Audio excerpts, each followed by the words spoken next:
Chase, the slowest cheetah ever. Once upon a time, in a sunny land far, far away, lived a cheetah named Chase.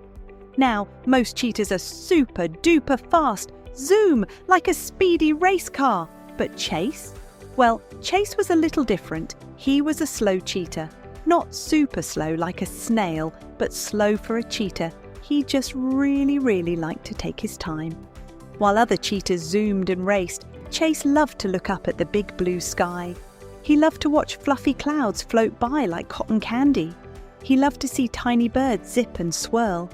And at night, oh, how he loved to gaze at the twinkling, shiny stars. They looked like glitter sprinkled across a dark blanket. "Come on, Chase," his friends would call. "Race us to the big watering hole." Chase would smile and say, "You go ahead. I'll be there soon." Sometimes the other cheetahs would giggle. "Look at Chase," they would whisper. "The slowest cheetah ever. Is he even trying? Maybe he's just lazy." They thought being fast was the only important thing. But Chase didn't mind.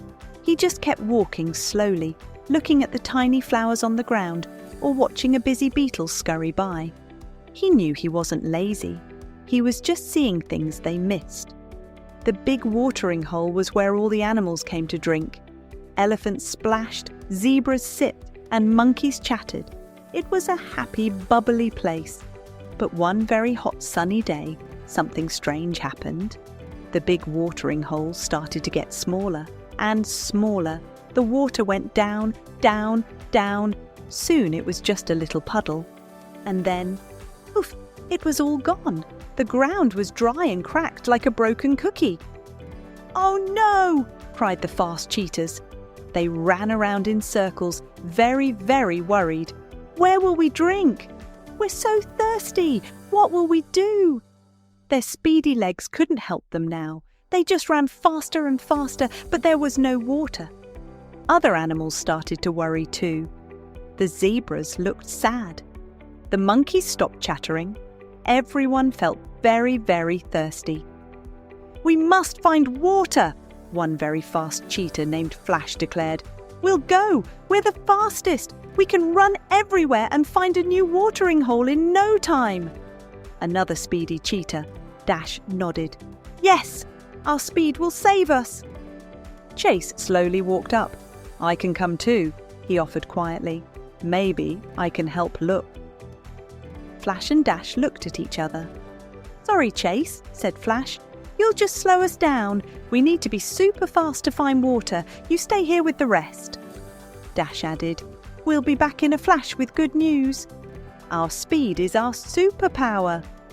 So, Flash and Dash and a few other speedy cheetahs zoomed off. They ran as fast as they could in every direction, left, right, forward, backward. They ran and ran and ran, thinking that the faster they ran, the quicker they would find water. But after a long, long time, they came back. Their fur was dusty, their tongues were hanging out, and they looked even more thirsty than before. They had run so much, they had used up all their energy, and they hadn't found a single drop of water. "It's no use," cried Flash, panting. "There's no water anywhere." Chase, as usual, wasn't running around. He was standing still, looking at the dry ground. He saw tiny cracks like spider webs spreading everywhere. He thought. Then he looked closer. He saw a line of tiny busy ants. They weren't going to the dry watering hole. Oh no, they were marching in a long, long line, going in a different direction. Ants are very smart, Chase knew. They always know where to find good things. Chase looked up at the sky. It was still blue, but he saw a tiny, tiny cloudway way far away. It looked like a little puff of smoke, and he felt a tiny, tiny breeze, just a whisper, on his nose. "What are you looking at, Chase?" asked a worried zebra. "There's no water up there." Chase smiled. "Maybe not, but the sky tells stories, and the ground tells secrets." He started to walk, slowly, slowly, in the direction the ants were going. The fast cheetahs saw him. "Where are you going, Chase?" they called. "There's no water that way. We already ran everywhere." "I'm following a clue," Chase said, still walking slowly. He kept looking at the ground. He saw the cracks getting a little bit smaller in one spot, and the tiny breeze felt a little bit stronger. He looked up at the sky again. That tiny cloud was a little bit bigger now. He walked past some tall, dry grass. He saw a small, prickly bush, and underneath it, he saw something amazing. The ground was not cracked here. It was a little bit damp, just a tiny bit. It wasn't much, but it was a clue. Chase looked up again. The sun was starting to set, and the first stars were popping out. He knew the stars very well. He knew which ones were bright and which ones were shy. He looked at a very bright star, his favourite one. It always shone over the biggest, juiciest berry bushes in the land. And sometimes those berry bushes grew near secret springs. "That way," Chase pointed with his nose towards his favourite star. "The ants went this way, the ground is damp here, and my favourite star is pointing there." The other animals were still thirsty, but they trusted Chase. He was slow, but he was always thinking. So they all started to walk slowly, slowly, following Chase and his favourite star. They walked for a long, long time. The moon came out, big and round like a cookie. The stars twinkled like a million tiny diamonds. Chase kept looking at the stars, guiding them. And then, in the quiet night, they heard it.